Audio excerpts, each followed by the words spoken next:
John King USA, CNN, weeknights 7 Eastern. An exclusive interview with Wael Ghonim. He's the Google executive freed Monday after 10 days in captivity in Egypt. Listen here. He sat down exclusively with CNN's Ivan Watson. Your arrest, do you think it was just a coincidence, a sweep of the streets, or do you think you were targeted? No, I was targeted, of course. They wanted me. What was going through your mind at that moment? I was super scared. You were blindfolded? Yeah, blindfolded, of course. For the whole time? Yeah, of course. Today I was giving the complete power of attorney to my wife, everything I own, my bank accounts, everything, because I'm ready to die.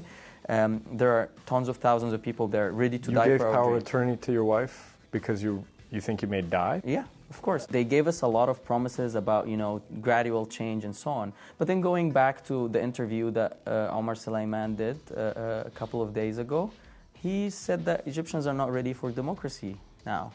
What do you think of that? So I think this is actually our real problem with the regime. Just the fact that you get some few people to decide that they are of a better position to decide for a nation, and then use media to brainwash people, use the baseball bat to hit those who are who decide that they want to say no. Do you feel any responsibility? No. I am sorry, but I don't feel, I am sorry for their loss. I can't forget these people's photos. I still remember them. This could have been me or my brother. And they were killed as if they, if these people died in a war, that's fair and square. You hold the weapon and, someone is shooting, and you died, but no, none of them. And those people who were killed were not they did not look like they did not really look like, they're going to attack anyone. They were just shooting them. They were shooting them a lot of the times the people were, stand on, the policemen would stand on the bridge and shoot people down. This is a crime. This president needs to step down because this is a crime. And I'm telling you, I am ready to die. I have a lot to lose in this life.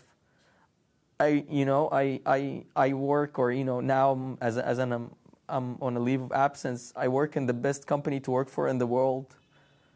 I had the best wife, and I love my kids, but I'm willing to lose all of that for my dream to happen. And no one is gonna go against our desire. No one.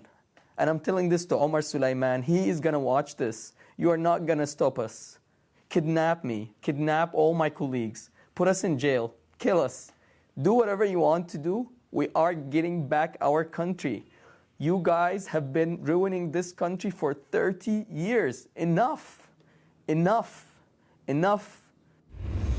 Ivan Watson joins us live from Cairo. Wow, Ivan, that is a remarkable, powerful interview. Fantastic work on your part and fantastic passion from Mr. Ghonim there. How does he see this playing out? And does he see himself now, like it or not, as a political figure in Egypt and perhaps as a future candidate in Egypt? That I asked him several times. It's really interesting. He says that when they started putting together this movement, when they started organizing for the first January 25th protest, which sparked what we can really now call a revolution, it was a group of young Egyptians, activists, working on the internet, and they were deliberately, he said, nameless, faceless, anonymous. And now the big question is how do they then lead what is coming next? And he couldn't give me a concrete answer for who could, for example, negotiate with the government from here on in. He did say, though, that he thought Mohammed El-Baradei, the former head of the International Atomic Energy Agency, the Egyptian Nobel Prize laureate, that he could be a good leader for some transitional government. He also said there are many other judges who could play that role. But he said the time for negotiation with the Egyptian government, that was over. This government, he said, simply has too much blood on its hands. According to the organization Human Rights Watch, more than 300 people have been killed over the past 2 weeks. John? And Ivan, you know this full well, so I'm fascinated to find out the details of his security or the people around him mood. If he had said those things in Egypt a month ago or 2 weeks ago, that the government has blood on its hands, kidnap me, all the defiant things about the government in Egypt, guess what? We know what would happen. He would be rounded up, he would be beaten, and he would be detained for Lord knows how long. How worried is he about that? When you went to see him, how much security does he have? None. He walked through the streets carrying, this is an unlikely revolutionary. This is a wealthy young Egyptian, as he mentioned, with a great job. His family owns property in a posh neighborhood.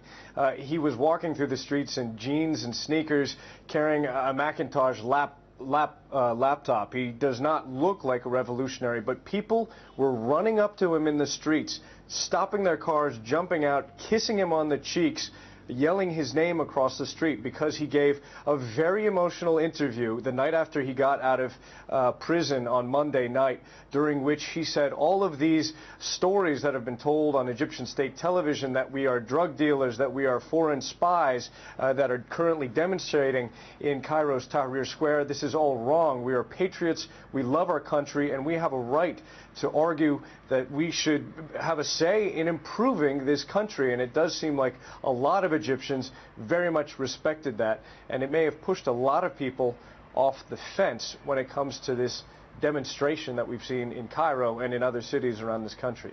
It's a fascinating interview. Ivan Watson, an exclusive for Ivan today. Ivan, part of our fantastic team on the ground in Egypt. Ivan, thanks so much. We'll keep in touch.